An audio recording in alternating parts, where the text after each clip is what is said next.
നമസ്കാരം. Sreenarayana Guru open university first semester MA political science ക്ലാസ്സുകളിലേക്ക് പ്രിയ വിദ്യാർത്ഥികൾക്ക് സ്വാഗതം. നമ്മൾ ഇന്ന് state and politics in India എന്ന പേപ്പറിലെ സെക്കൻഡ് ബ്ലോക്കിലെ സെക്കൻഡ് യൂണിറ്റ് ആണ് ഡിസ്കസ് ചെയ്യുന്നത്. The executive relationship between the president, the prime minister and the council of ministers എന്നാണ് ഈ ഒരു യൂണിറ്റിന്റെ പേര്. അപ്പൊ ഇവിടെ നമ്മൾ ഡിസ്കസ് ചെയ്യുന്നത് ഇന്ത്യയുടെ ഭരണഘടനാപരമായിട്ടുള്ള സ്ഥാനം, കോൺസ്റ്റിറ്റ്യൂഷണൽ പൊസിഷൻ ഓഫ് ഇന്ത്യ.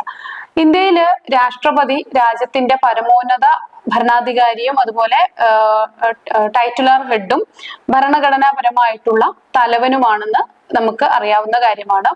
രാജ്യത്തിന്റെ സംരക്ഷകനും അതുപോലെ ഭരണഘടനയുടെ കാവലാളുമാണ് ഇത് സുപ്രീം കോടതി എന്ന് പറയുന്നത്. ആർട്ടിക്കിൾ 52 പ്രകാരം രാഷ്ട്രപതി ഇന്ത്യയുടെ ഏകാധിപതി അല്ല, മറിച്ച് പാർലമെന്ററി സംവിധാനത്തിന്റെ ഭാഗമായിട്ട് പ്രവർത്തിക്കുന്നു എന്ന് പ്രത്യേകം എടുത്ത് പറയുന്നുണ്ട്.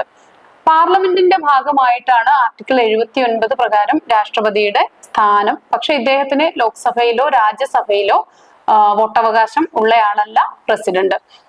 തെരഞ്ഞെടുപ്പുമായി ബന്ധപ്പെട്ട കാര്യങ്ങൾ ഡിസ്കസ് ചെയ്യാം. പ്രസിഡന്റ് എലക്ഷൻ ആർട്ടിക്കിൾ 54, 55 എന്നീ ആർട്ടിക്കിളുകളിലാണ് രാഷ്ട്രപതിയുടെ തെരഞ്ഞെടുപ്പുമായി ബന്ധപ്പെട്ട കാര്യങ്ങൾ ഡിസ്കസ് ചെയ്യുന്നത്. അപ്പൊ ഇത് രാഷ്ട്രീയപരമായിട്ടുള്ള ഒരു തെരഞ്ഞെടുപ്പ് സമ്പ്രദായം, ഒരു ഡയറക്റ്റ് ഇലക്ഷൻ സിസ്റ്റമാണ് ഈ പ്രസിഡന്റിന്റെ തെരഞ്ഞെടുപ്പിന് വേണ്ടിയിട്ട് ഉപയോഗിക്കുന്നത്. അപ്പൊ ഇതിനു വേണ്ടിയിട്ട് ഒരു പ്രത്യേക കൊളീജിയം, ഇലക്ട്രൽ കൊളീജിയം ഉണ്ട്. അതിലൂടെയാണ് തെരഞ്ഞെടുപ്പ് നടത്തുന്നത്. ഇപ്പൊ ലോക്സഭയിലെ MP-മാരും അതുപോലെ രാജ്യസഭാ അംഗങ്ങളും ഒക്കെ ഇതില് അംഗങ്ങളായിട്ട് വോട്ട് ചെയ്യുന്നുണ്ട്. തെരഞ്ഞെടുക്കപ്പെട്ട അംഗങ്ങളാണ് ഇതിൽ വോട്ട് ചെയ്യുന്നത്. അതുകൊണ്ടാണ് ഇതൊരു പ്രാതിനിധ്യ ജനാധിപത്യ രീതി പ്രകാരമാണ് തെരഞ്ഞെടുപ്പ് നടക്കുന്നത് എന്ന് പറയുന്നത്. മറിച്ച് ഇപ്പൊ ഒരു തദ്ദേശ സ്വയംഭരണ സ്ഥാപനങ്ങളിലേക്കോ സംസ്ഥാന നിയമസഭകളിലേക്കോ ഒക്കെയുള്ള തെരഞ്ഞെടുപ്പുകൾ നമ്മൾ ജനങ്ങൾ നേരിട്ടാണ് വോട്ട് ചെയ്യുക. അപ്പൊ അതുകൊണ്ട് അത് ഒരു ഡയറക്റ്റ് ഡെമോക്രസിയുടെ ഭാഗമാണ്. എന്നാൽ ഇവിടെ പ്രസിഡന്റിനെ തെരഞ്ഞെടുക്കുന്നത് ഇൻഡയറക്റ്റ് ആയിട്ടാണ്. നമ്മൾ സഭയിലേക്ക് തെരഞ്ഞെടുച്ച് അയച്ചിട്ടുള്ള മെമ്പേഴ്സ് ആണ് അതിൽ വോട്ട് ചെയ്യുന്നത്. അതാണ് ആ ഒരു വ്യത്യാസം എന്ന് പറയുന്നത്. അപ്പൊ MLA-മാർക്കും MP-മാർക്കും വോട്ടിന് പ്രത്യേക വാല്യൂസ് ഒക്കെ ഉണ്ട്. ഇനി പ്രൊപ്പോർഷണൽ റെപ്രസെന്റേഷൻ സിസ്റ്റം പ്രകാരമാണ്, സിംഗിൾ ട്രാൻസ്ഫറബിൾ വോട്ട് സിസ്റ്റം പ്രകാരമാണ് ഈ ഒരു വോട്ട് അനുവദിക്കുന്നത്. ഇതിന്റെ യോഗ്യതകൾ, രാഷ്ട്രപതിയുടെ യോഗ്യതകൾ നോക്കാം. ക്വാളിഫിക്കേഷൻ, രാഷ്ട്രപതിയുടെ ക്വാളിഫിക്കേഷൻസിനെ കുറിച്ച് ഡിസ്കസ് ചെയ്യുന്നത് ഭരണഘടനയുടെ 58ാമത്തെ ആർട്ടിക്കിളിലാണ് ഡിസ്കസ് ചെയ്യുന്നത്. ഇപ്പൊ രാഷ്ട്രപതിയായിട്ട് തെരഞ്ഞെടുക്കാൻ ഇനി പറയുന്ന യോഗ്യതകൾ ഉണ്ടായിരിക്കണം. ഒന്നാമത്തെ ഫസ്റ്റ് കാര്യം എന്ന് പറയുന്നത് ഇന്ത്യൻ സിറ്റിസൺ ആയിരിക്കണം, 35 വയസ്സ് പൂർത്തീകരിച്ചിട്ടുള്ള ആളായിരിക്കണം, അതുപോലെ ലോക്സഭയിലേക്ക് തെരഞ്ഞെടുക്കാനുള്ള യോഗ്യതകളൊക്കെ ഉള്ള ആളായിരിക്കണം. അതുപോലെ തന്നെ സർക്കാരിന്റെ കീഴിലുള്ള ഔദ്യോഗിക പദവികളിൽ ഇരിക്കുന്ന ആളായിരിക്കരുത്. അപ്പോ വൈസ് പ്രസിഡന്റ്, ഗവർണർ, മിനിസ്റ്റർ ഈ പദവി ഒഴികെ മറ്റു പദവികളൊന്നും വഹിക്കുന്ന ആളാവരുത്. ഇനി ഇദ്ദേഹത്തിന്റെ റെസിഗ്നേഷനും അതുപോലെ രാജിയും റിമൂവലും ഒക്കെ ആയി ബന്ധപ്പെട്ട കാര്യങ്ങളാണ് ആർട്ടിക്കിൾ 56, അതുപോലെ 61 എന്നീ ആർട്ടിക്കിളുകളിലാണ് രാഷ്ട്രപതിയുടെ രാജിയും റിമൂവലും ഒക്കെയായി ബന്ധപ്പെട്ട കാര്യങ്ങൾ പറയുന്നത്. രാഷ്ട്രപതി വെക്കണമെങ്കിൽ വൈസ് പ്രസിഡന്റിനാണ് രാജിപത്രം സമർപ്പിക്കേണ്ടത്. അതുപോലെ രാജി സ്വീകരിച്ചാല് വൈസ് പ്രസിഡന്റ് ആണ് പിന്നീട് താൽക്കാലിക രാഷ്ട്രപതിയായിട്ട് ചുമതല ഏറ്റെടുക്കുന്നത്. അതുപോലെ തന്നെ ഇംപീച്ച്മെന്റ് പ്രോസസ്സിലൂടെ രാഷ്ട്രപതി ഇംപീച്ച് ചെയ്യാനുള്ള അധികാരമുണ്ട്. അത് ആർട്ടിക്കിൾ 61 പ്രകാരമാണ് രാഷ്ട്രപതിയെ നീക്കം ചെയ്യാനുള്ള, ഇംപീച്ച് ചെയ്യാനുള്ള പ്രൊവിഷൻ ഉള്ളത്.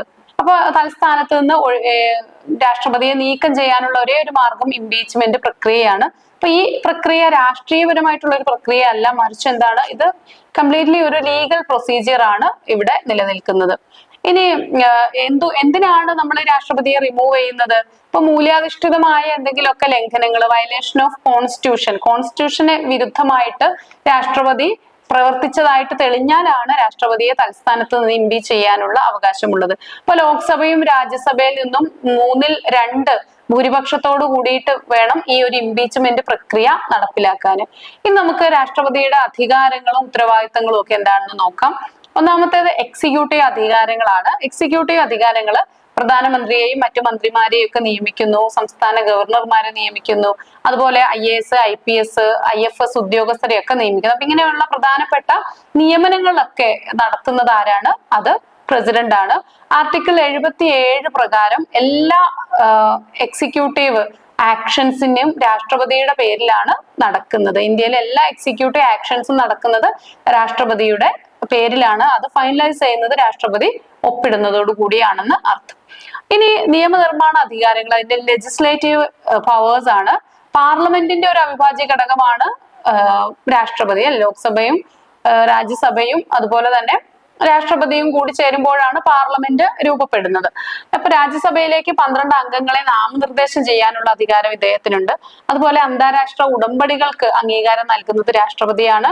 പാർലമെന്റിന്റെ സമ്മേളനം വിളിച്ചു ചേർക്കുന്നതും പിരിച്ചുവിടുന്നതും ഒക്കെ രാഷ്ട്രപതിയാണ്. ഇനി രാഷ്ട്രപതിയുടെ ധനകാര്യപരമായിട്ടുള്ള അധികാരങ്ങൾ, ഫിനാൻഷ്യൽ പവേഴ്സ്, ബജറ്റ് അവതരണം രാഷ്ട്രപതിയുടെ അനുവാദത്തോടു കൂടിയാവണം. അതുപോലെ തന്നെ ഈ കൺസോളിഡേറ്റഡ് ഫണ്ടുകളൊക്കെ ഉപയോഗിക്കുന്നതിന് രാഷ്ട്രപതിയുടെ അനുമതി ലഭിക്കേണ്ടതുണ്ട്. ഇനി ജുഡീഷ്യൽ പവേഴ്സും ഉണ്ട് രാഷ്ട്രപതിക്ക്. ആർട്ടിക്കിൾ 72 പ്രകാരം പാർഡണിങ് പവർ, അതായത് ക്ഷമിക്കാനുള്ള, നമ്മള് ദയാഹർജി അല്ലെ, വധശിക്ഷയ്ക്കൊക്കെ വിധിക്കപ്പെട്ടാല് രാഷ്ട്രപതിക്ക് ദയാഹർജി നൽകാം. അപ്പൊ രാഷ്ട്രപതി പാർഡണിങ് ചെയ്താല്, ക്ഷമിച്ചാല്, ദയാഹർജി അംഗീകരിച്ചാല് അവർക്ക് ശിക്ഷയിൽ നിന്ന് ഇളവ് ലഭിക്കുന്നതാണ്. ഇനി ഡെത്ത് സെന്റൻസ് ഉൾപ്പെടെയുള്ള ശിക്ഷകളൊക്കെ റദ്ദ് ചെയ്യാനുള്ള അധികാരം രാഷ്ട്രപതിക്ക് ഉണ്ട് എന്ന് അറിഞ്ഞിരിക്കുക. അതുപോലെ തന്നെ പാർലമെന്റിൽ നിന്നോ സുപ്രീം കോടതി നിർദ്ദേശം അനുസരിച്ചിട്ടൊക്കെ നിയമ ഉപദേശം ചോദിക്കാനും ആർട്ടിക്കിള് 143 പ്രകാരം ഒരു അഡ്വൈസറി ജൂറിസ്ഡിക്ഷൻ ഫംഗ്ഷനും രാഷ്ട്രപതിക്ക് ഉണ്ട്. അതുപോലെ തന്നെ ഈ അടിയന്തരാവസ്ഥ പ്രഖ്യാപിക്കുന്നത് രാഷ്ട്രപതിയാണ്. എമർജൻസി പവേഴ്സ് ആർട്ടിക്കിള് 352, 356, 360 പ്രകാരം ഈ പറയുന്ന എമർജൻസി പവേഴ്സും ഉണ്ട്, രാഷ്ട്രപതിക്ക് ഉണ്ട്. ഇനി ആർട്ടിക്കിൾ 352 പ്രകാരമാണ് ദേശീയ അടിയന്തരാവസ്ഥ, നാഷണൽ എമർജൻസി പ്രഖ്യാപിക്കുന്നത്. അത് 356 സംസ്ഥാന അടിയന്തരാവസ്ഥയാണ്. ഇനി ആർട്ടിക്കിൾ 360 പ്രകാരമാണ് സാമ്പത്തിക അടിയന്തരാവസ്ഥ. ഇന്ത്യയിൽ ഇന്നേ വരെ സാമ്പത്തിക അടിയന്തരാവസ്ഥ പ്രഖ്യാപിച്ചിട്ടില്ല. രാഷ്ട്രപതിയുടെ ഒരു പാർഡണിങ് പവേഴ്സ് ആർട്ടിക്കിൾ 72 പ്രകാരമാണ്. അത് ക്യാപിറ്റൽ പണിഷ്മെന്റ് ഒഴിവാക്കാനും ശിക്ഷ കുറയ്ക്കാനും ഇത് പ്രകാരം കഴിയും. പ്രധാനമായിട്ടും 5 തരത്തിലാണ് ഇത്തരം ഈ പാർഡൺ പവർ ഉള്ളത്. ഒന്നാമത്തേത് പൂർണ്ണമായും ശിക്ഷ ഒഴിവാക്കാനായിട്ട് സാധിക്കും. രണ്ടാമത്തേത് കമ്മ്യൂട്ടേഷൻ ആണ്, അതായത് ശിക്ഷയുടെ ഒരു തീവ്രത കുറയ്ക്കാനായിട്ട് പറ്റും. മറ്റൊന്നാണ് റെമിഷൻ ആണ്, ശിക്ഷയുടെ കാലയളവ് കുറയ്ക്കാനായിട്ട് പറ്റും. മറ്റൊന്ന് റെസ്പൈറ്റ് ആണ്, ആരോഗ്യപരമായിട്ടുള്ള കാരണങ്ങൾ ഒക്കെ പരിഗണിച്ച് ശിക്ഷ താൽക്കാലികമായിട്ടൊന്ന് മാറ്റി വെക്കാനായിട്ട് സാധിക്കും. മറ്റൊന്നാണ് റിപ്രൈവ്. റിപ്രൈവ് എന്ന് പറയുമ്പോൾ മരണശിക്ഷ താൽക്കാലികമായിട്ട് മാറ്റിവെക്കും. മരണശിക്ഷ വിധിച്ച ഡേറ്റിൽ നിന്ന് താൽക്കാലികമായിട്ടൊന്ന് സ്റ്റേ കൊടുക്കും. അതാണ് റിപ്രൈവിംഗ് പവർ എന്ന് പറയുന്നത്.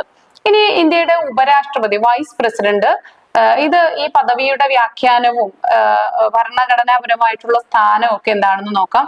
ഇന്ത്യയുടെ ഉപരാഷ്ട്രപതി രാജ്യത്തിന്റെ 2ാമത്തെ ഉയർന്ന ഭരണഘടനാ സ്ഥാപനമാണ് ഉപരാഷ്ട്രപതി എന്ന് പറയുന്നത്. അതായത് രാഷ്ട്രപതിക്ക് തൊട്ട് താഴെയുള്ള ഒരു പവർ. ഭരണഘടനയുടെ ആർട്ടിക്കിൾ 63 രാജ്യത്തിന് ഒരു ഉപരാഷ്ട്രപതി ഉണ്ടായിരിക്കണം എന്ന് നിർദ്ദേശിക്കുന്നത്. അപ്പൊ അദ്ദേഹം രാജ്യസഭയുടെ അവിഭാജ്യ ഘടകമാണ്. ഒരു എക്സ് ഒഫീഷ്യോ ചെയർമാനാണ് രാജ്യസഭയുടെ.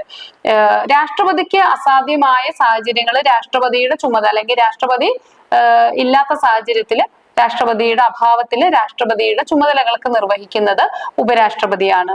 ഇനി ഇദ്ദേഹത്തിന്റെ തെരഞ്ഞെടുപ്പിനെ കുറിച്ച്, ഉപരാഷ്ട്രപതിയുടെ തെരഞ്ഞെടുപ്പിനെ കുറിച്ച് ഡിസ്കസ് ചെയ്യുന്നത് ആർട്ടിക്കിൾ 66 ഉപരാഷ്ട്രപതി ഒരു ഇൻഡയറക്റ്റ് ഇലക്ഷനിലൂടെയാണ് ഉപരാഷ്ട്രപതിയെ തെരഞ്ഞെടുക്കുന്നത്.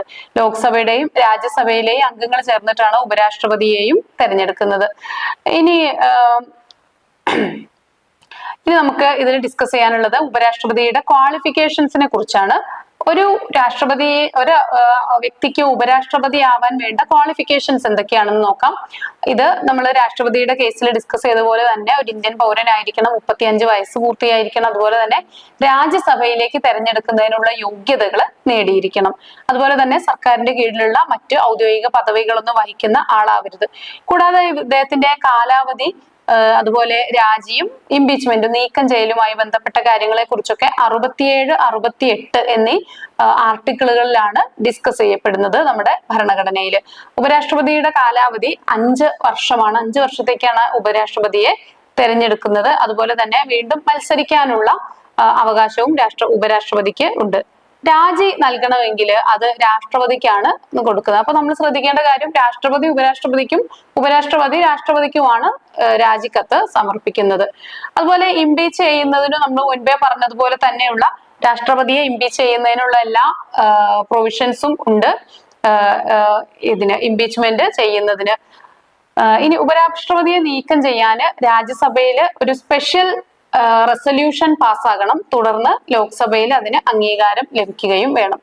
ഇനി ഉപരാഷ്ട്രപതിയുടെ ഉത്തരവാദിത്തങ്ങളും അധികാരങ്ങളും, പവേഴ്സും ഫങ്ഷൻസും റെസ്പോൺസിബിലിറ്റീസ് ഒക്കെ എന്താണെന്ന് നോക്കാം. ഒന്നാമത്തേത്, രാജ്യസഭയുടെ അധ്യക്ഷനാണ് ഉപരാഷ്ട്രപതി. അതുപോലെ തന്നെ പക്ഷെ പ്രത്യേക വോട്ടവകാശം ഒന്നുമില്ല. ഇനി തുല്യ വോട്ടിനിടെ നിർണായക വോട്ട് നൽകാൻ മാത്രമേ ഉപരാഷ്ട്രപതിക്ക് അവകാശമുള്ളൂ. അത് രാജ്യസഭയുടെ ശാസ്ത്രീയമായ പ്രവർത്തനങ്ങളൊക്കെ ഉറപ്പാക്കേണ്ട ചുമതല ആർക്കാണുള്ളത്? അത് ഉപരാഷ്ട്രപതിക്കാണ്. അതുപോലെ തന്നെ താൽക്കാലിക രാഷ്ട്രപതിയായിട്ട് പ്രവർത്തിക്കേണ്ടതുണ്ട്. നമ്മുടെ ആർട്ടിക്കിൾ 65 പ്രകാരമാണ് ഇത് പറയുന്നത്. രാഷ്ട്രപതി മരണപ്പെടുകയോ അല്ലെങ്കിൽ അദ്ദേഹത്തിന്റെ അസാന്നിധ്യത്തിലൊക്കെ ഉപരാഷ്ട്രപതിയാണ് രാഷ്ട്രപതിയുടെ ചുമതലകളൊക്കെ വഹിക്കേണ്ടത്. ഇനി പുതിയ രാഷ്ട്രപതി തെരഞ്ഞെടുക്കുന്നത് വരെ പരിമിതമായ അധികാരങ്ങൾ മാത്രമേ പക്ഷെ ഉപരാഷ്ട്രപതിക്ക് ഉണ്ടാവുകയുള്ളൂ. അപ്പൊ ഇത്രയാണ് ഉപരാഷ്ട്രപതിയുടെ ചുമതലകൾ. ഇനി ഇന്ത്യയിലെ മന്ത്രിസഭയെ കുറിച്ചാണ്, കൗൺസിൽ ഓഫ് മിനിസ്റ്റേഴ്സിനെ കുറിച്ചാണ് ഇനി നമുക്ക് ഡിസ്കസ് ചെയ്യാനുള്ളത്. അത് ഭരണഘടനാപരമായിട്ടുള്ള സ്ഥാനം, ഇത് ആർട്ടിക്കിൾ 74, 75 വകുപ്പുകളിലാണ് മന്ത്രിസഭയെ കുറിച്ച് ഡിസ്കസ് ചെയ്യുന്നത്. അപ്പൊ ഇന്ത്യയിലെ മന്ത്രിസഭ അഥവാ കൗൺസിൽ ഓഫ് മിനിസ്റ്റേഴ്സ് പ്രധാനമന്ത്രിയുടെ നേതൃത്വത്തിലാണ് പ്രവർത്തിക്കുന്നത്.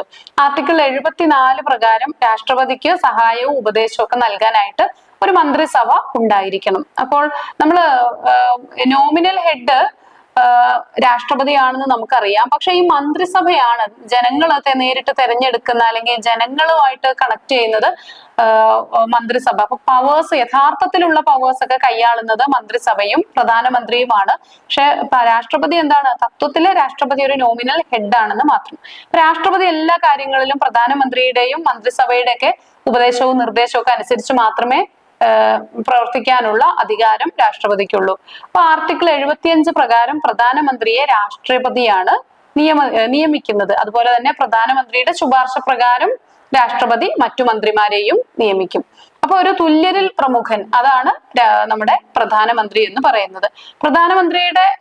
മന്ത്രിസഭയുടെ ഘടന, ഒരു composition of the council of ministers.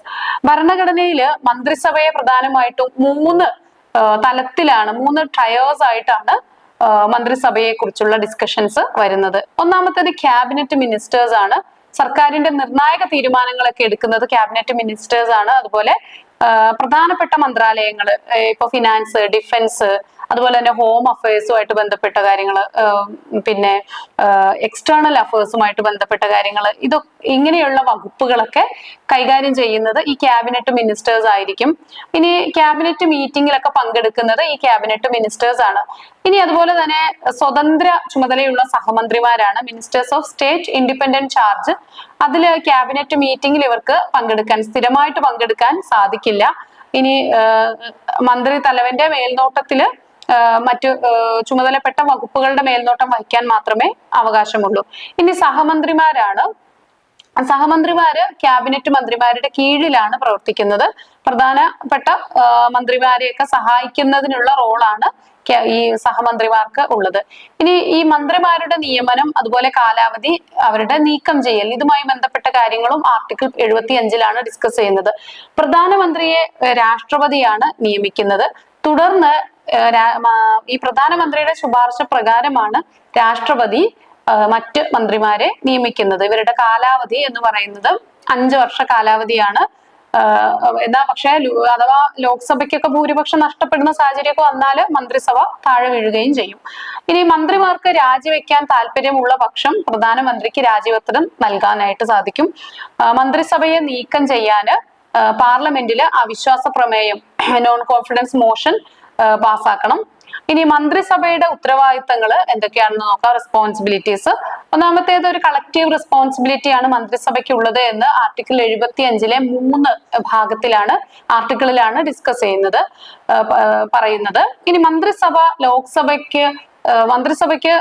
ലോക്സഭയ്ക്ക് സംയുക്തമായിട്ടുള്ള ഒരു ഉത്തരവാദിത്തമാണ് ഉള്ളത്. അപ്പൊ ഒരു തീരുമാനം സഭയിലെ മുഴുവൻ അംഗങ്ങളും അത് അംഗീകരിക്കണം. ഭിന്നതകൾ ഉണ്ടായാലും അത് പൊതുവെ പുറത്തു കാണിക്കാറില്ല, അത് പറഞ്ഞ് അംഗീകരിക്കുകയാണ് പതിവ്. ഇനി വ്യക്തിഗത ഉത്തരവാദിത്തങ്ങൾ എന്തൊക്കെയാണെന്ന് നോക്കാം. ഒരു മന്ത്രി അദ്ദേഹത്തിന്റെ വ്യക്തിഗത ഉത്തരവാദിത്തങ്ങൾ ഉണ്ട്.